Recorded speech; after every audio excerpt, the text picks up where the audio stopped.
You are listening to A Light to the Nations. This podcast is a production of the Ephesus School Network.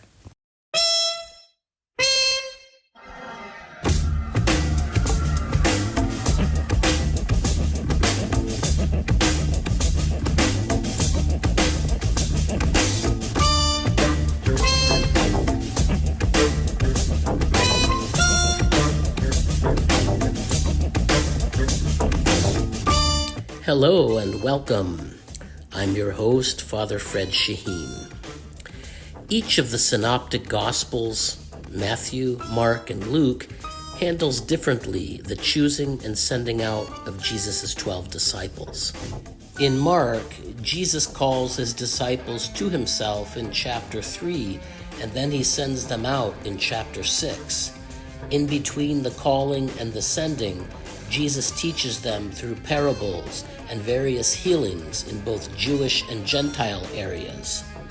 Luke follows Mark's lead in that he separates the calling in chapter 6 and the sending in chapter 9, but he also adds the sending of 70 others, peculiar to his gospel, in the following chapter 10.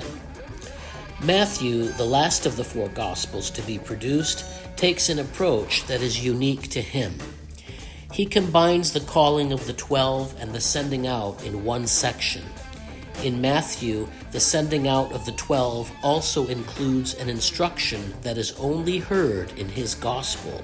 Go nowhere among the Gentiles, and enter no town of the Samaritans, but go rather to the lost sheep of the house of Israel. What is one to make of this seeming oddity that the gospel is exclusive to Israel, which doesn't seem consistent with the rest of Matthew or with Scripture as a whole? It is easy to completely miss what is going on here if we don't take into account two things. First, that the addressees of Matthew's gospel are predominantly Gentiles, and second, that his approach is programmatic. That is, he follows closely the teaching of Paul. Let's begin our discussion of Matthew's call of the 12 by hearing chapter 10, verses 1 through 8. And when he had called to him his 12 disciples, he gave them authority over unclean spirits to cast them out and to heal every disease and every infirmity.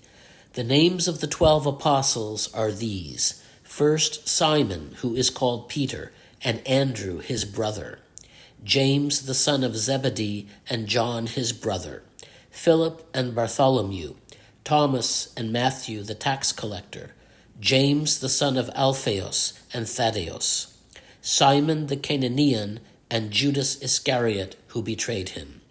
These 12 Jesus sent out, charging them, Go nowhere among the Gentiles, and enter no town of the Samaritans, but go rather to the lost sheep of the house of Israel. And preach as you go, saying, The kingdom of heaven is at hand. Heal the sick, raise the dead, cleanse lepers, cast out demons. You received without paying, give without pay. Matthew is very precise in his use of terminology throughout the gospel. The word apostles is used only one time in chapter 10, verse 2. Elsewhere, they are referred to as disciples, and this is fitting since Jesus is primarily the teacher. Thus, the ones who are learning from him are his students or his disciples. Even at the end of his gospel, in chapter 28, when Jesus is sending them out to all nations, Matthew opts for calling them disciples in verse 16. In Matthew, it's as if the teaching never ends.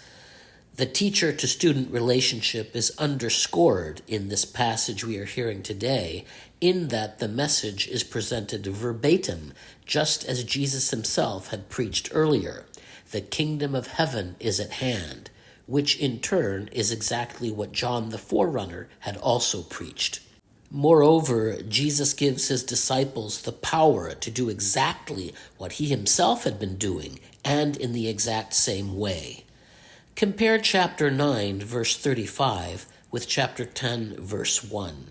In the former we hear, Then Jesus went about all the cities and villages, teaching in their synagogues, preaching the gospel of the kingdom, and healing every sickness and every disease among the people. Then in chapter 10, he gave them power over unclean spirits to cast them out and to heal all kinds of sickness and all kinds of disease. At the end of 9, Jesus had been doing this work of preaching, teaching, and healing among his own people, that is, in the domain of Judaism. Thus, the command to his disciples at the beginning of chapter 10 not to go into the way of the Gentiles and not to enter a city of the Samaritans, but go rather to the lost sheep of the house of Israel, appears to be a natural extension of Jesus' own work. But what then about the outsider? What about the Samaritan and the Gentile? Why, in this text, are they excluded? Matthew, remember, was writing later than Mark and Luke, and his is the only gospel to use the term ecclesia, which is translated church. In Matthew, ecclesia refers to the new community of believers gathered around the teaching of Jesus, who is the eschatological Messiah. This community would have been comprised mainly of Gentiles. Here, we want to recall that, scripturally speaking, the gospel is offered to Gentiles, but they are not first. That position belongs to Israel. It is their refusal of it that opens the door for Gentiles to accept the same teaching, and this is the program that Matthew is following closely in his narrative. The text here in chapter 10 accomplishes two things. It affirms, in terms of Scripture, the primacy of the mission to Israel. Along with that, Matthew puts pressure on the Gentile addressees of his gospel by reminding them of the seriousness of the matter. When the gospel is offered to them, it will have already been offered to and refused by Israel. Thus, its coming to them is as a last opportunity. And in spite of Jesus' command in chapter 10, the Gentiles are ultimately not excluded from the mission in Matthew. In chapter 15, Jesus will meet a Canaanite woman seeking healing for her daughter. Once again, Matthew has Jesus following the program as he tells the woman, "I was sent only to the lost sheep of the house of Israel." It is her persuasion and her persistence in the matter that disarms Jesus, who ends up commending her, "O woman, great is your faith." In a nutshell, this is Paul's teaching from Romans in narrative form, that Gentiles who did not pursue righteousness have attained to righteousness, even the righteousness of faith. That's chapter 9, verse 30 of Romans. When we say that Matthew follows a program in his gospel, we want to understand that he is still completely in control of what he is saying. There are no surprises or turns in his gospel. There were indicators early on in the text that Gentiles would receive and accept what Israel had refused. In chapter 2, we hear that wise men from the east, that is, utter foreigners, come to worship Jesus. In contrast, Herod and all of Jerusalem are said to be troubled at the news of his birth. And near the end of chapter 9, which immediately precedes the calling and sending out of the 12, the text suggests that Jesus' mission would be extended to the Gentiles. When he saw the multitudes, he was moved with compassion for them, because they were weary and scattered, like sheep having no shepherd. That's chapter 9, verse 36. The word translated multitudes, ochlus in Greek, refers to crowds, that is to say, a mixture of people, including predominantly Gentiles. So between chapter 9, verse 36, with Jesus showing compassion on the multitudes, and chapter 10, in which he strictly charges his disciples to go out to the lost sheep of Israel, we have the literary setup. This program of Israel is first laid out, and later it is tested when the Canaanite woman proves with her persistence that the mission is ultimately open to Gentiles based on faith. Matthew's Gospel will continue to reinforce that openness in its depicting the Son of Man as the King and Judge over all nations in chapter 25, and in Jesus' sending his disciples to make disciples of all nations in chapter 28. Something to note about these passages that deal with the calling and sending out of the 12 is how the individual names vary somewhat between the Gospels. For example, in his list, Luke has a second Judas, called the son of James, who is not included in the others. And Matthew and Mark both have Thaddeus in theirs, which is missing from Luke. If we hear these texts literarily and understand the names as functional rather than historical, then we see what is more important than the names of individuals, which can vary, is the element common to all the accounts, the number 12. This number is significant in the biblical story as it represents the tribes of the sons of Israel. In the Gospels, Jesus is offering the same teaching that biblical Israel had received in the Torah, that is, life-giving instructions from the Lord their God to all nations. And he in turn is training his disciples to carry on doing that same work. We hear the importance of the connection between the 12 tribes and the 12 disciples/apostles in the penultimate chapter of the last book of the biblical story, in which the heavenly Jerusalem is described in the following terms. Also she had a great and high wall with 12 gates, and 12 angels at the gates, and names written on them, which are the names of the 12 tribes of the children of Israel. 3 gates on the east, 3 gates on the north, 3 gates on the south, and 3 gates on the west. Now the wall of the city had 12 foundations, and on them were the names of the 12 apostles of the Lamb. That's Revelation 21, verses 12 through 14.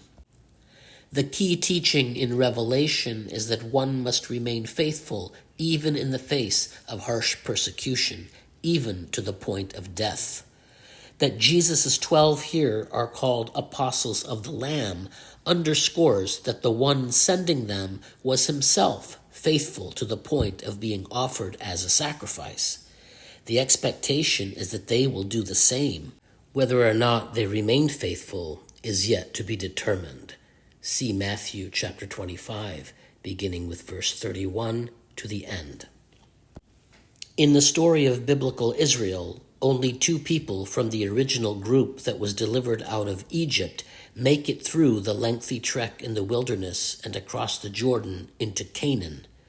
During those 40 years of testing, many died off, and others were struck by the Lord because of their disobedience.